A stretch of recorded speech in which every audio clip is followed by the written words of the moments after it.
bukan hanya di Indonesia sih, keterwakilan perempuan itu masih minim. Bukan hanya di dunia politik, tapi juga di dunia kerja bahkan. Yang di dunia broadcasting saya rasa beda. Minimal kalau di dulu tempat saya bekerja pertama di Metro TV, itu 50-50 lah. Di Narasi TV, perusahaan saya, itu semua BOD-nya sampai 2 bulan yang lalu semuanya perempuan. Baru kemarin kita mengangkat 1 direktur laki-laki. Di awal itu bahkan sampai 70% perempuan. Sekarang sudah mulai 50-50, 50%. Jadi memang harus ada keberpihakan untuk memastikan perempuan menduduki posisi-posisi kunci atau strategis. Dan itu juga saya bawa misalnya ke dalam talk show saya. Di Mata Najwa saya selalu berusaha memastikan ada perempuannya untuk bicara. Karena beda perspektif perempuan ketika mereka mengutarakan pendapat, ketika mereka memutuskan untuk mengambil sikap A atau B, perspektifnya beda dengan perspektif laki-laki, terutama di politik. Tetapi kenyataannya sekarang, kalau saya tidak salah persentasenya bahkan turun tidak lebih dari minimal kan 30%. Dan tahun yang sekarang ini kalau kita bicara DPR itu bahkan tidak sampai 20-an% kalau saya tidak salah, mohon maaf kalau salah.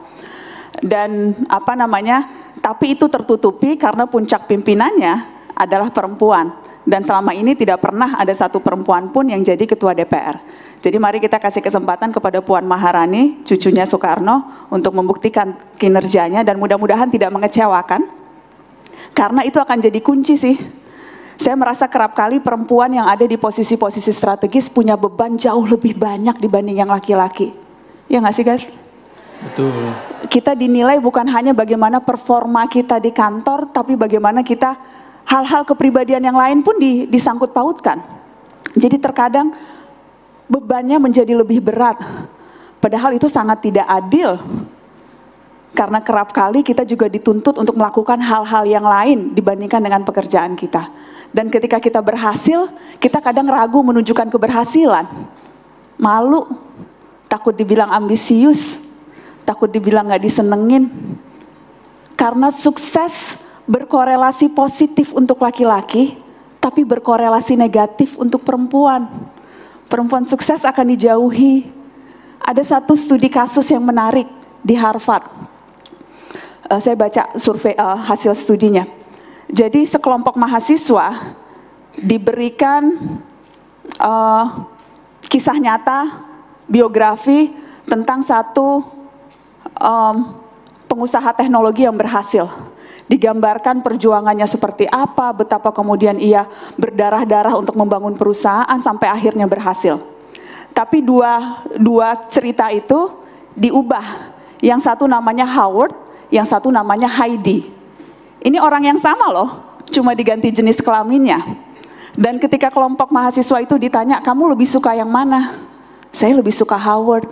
Kayaknya orangnya, punya semangat kerja, berdedikasi. Heidi, kenapa kamu gak suka? Kayaknya bici nih.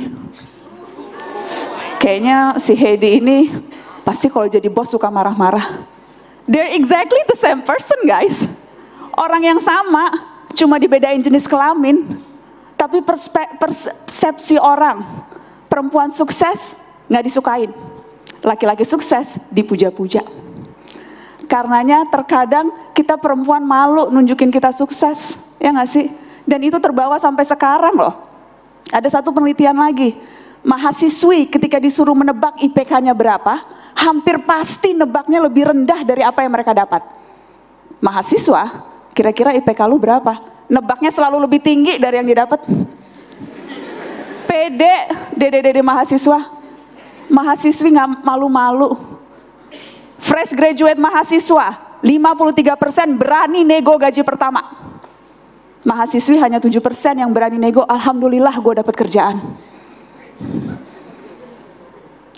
Jadi kerap kali kita tanpa sadar menganggap rendah kemampuan dan diri sendiri, teman-teman sayang, yang cewek-cewek. Dan sangat bisa dipahami, karena yang tadi, ketika sukses nggak disukai, ketika sukses akan dianggap ibu yang tidak baik karena meninggalkan anak-anaknya bekerja di rumah, ya nggak sih? Selalu ada perspektif itu.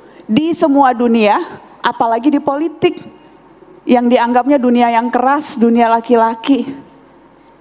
Padahal sesungguhnya kemampuan kita perempuan untuk berempati, untuk bisa lebih mendengarkan dengan hati, untuk bisa lebih mudah beradaptasi, we listen with our hearts.